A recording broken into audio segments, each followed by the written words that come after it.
Think of osteopenia as pre-osteoporosis. So you're a little bit below normal healthy bone density, but you are not yet low enough to be diagnosed with osteoporosis.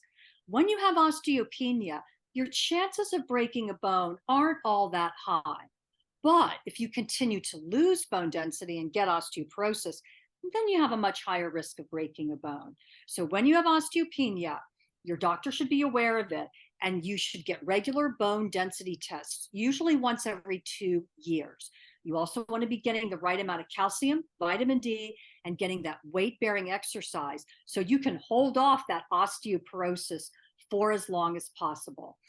Some doctors might recommend a medication when you have osteopenia, depending upon all of your other risk factors, but most of the time they don't, because it's not really, really dangerous for the risk of falls, but it could become so. So you got to keep an eye on it.